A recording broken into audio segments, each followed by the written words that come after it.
भैया बड़े बढ़िया गीत के संकेत करत है। कोनो नहीं नवेली दुल्हन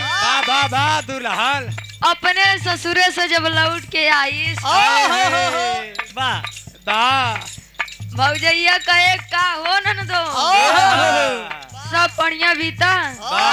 कहाँ भौजी पूछना जवान आता तो ठीक है बस कुछ ज्यादा ही माना थे कहे मतलब कहीं सुना बतावत कहे का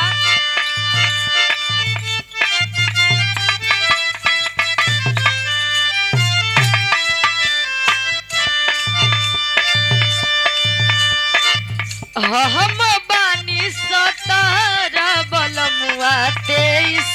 साल के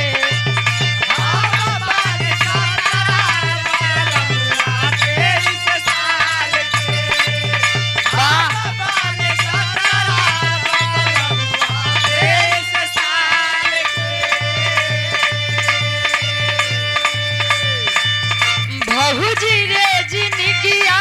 राखी खतरे में डाल के भौजी रे जिनगिया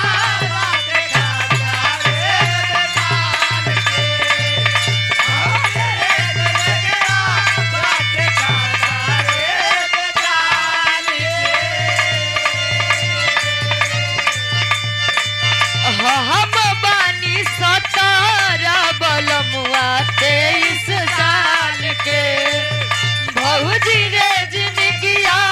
राखी खतरे में डाल के कतनो खिनी मन ता सतैबे नु करी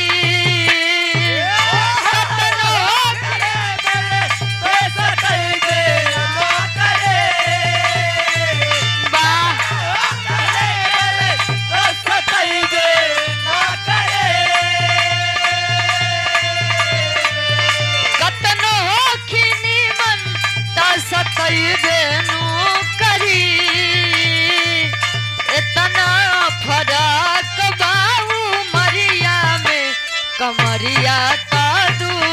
खैबे नु करी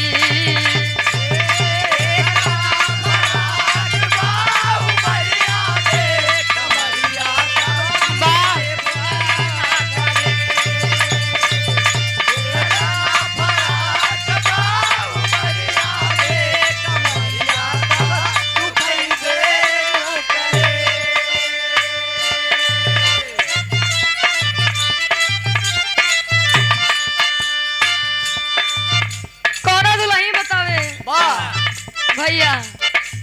अपने दुल्हा के रहन सहन से बड़ी परेशान कहा जवन तू करत है ना हमका सब पता बा ओ दुल्हैया कहे का तोहर शक के बीमारी न जाही रानी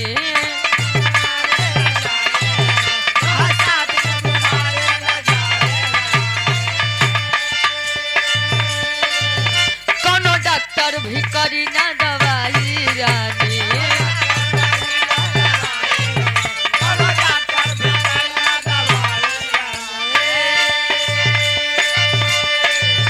तोहर शक के बीमारी न जाई रानी कोनो डॉक्टर भी करी ना दवाई रानी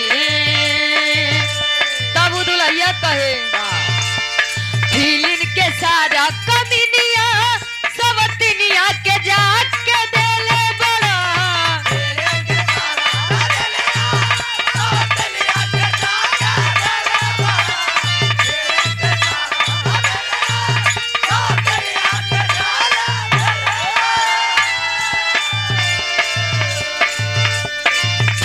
के सारा कमीनिया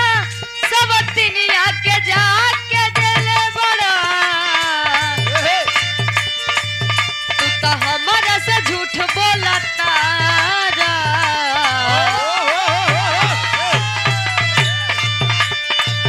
तू तो हमारा से झूठ बोलता तू नचनिए का डेरा ले ले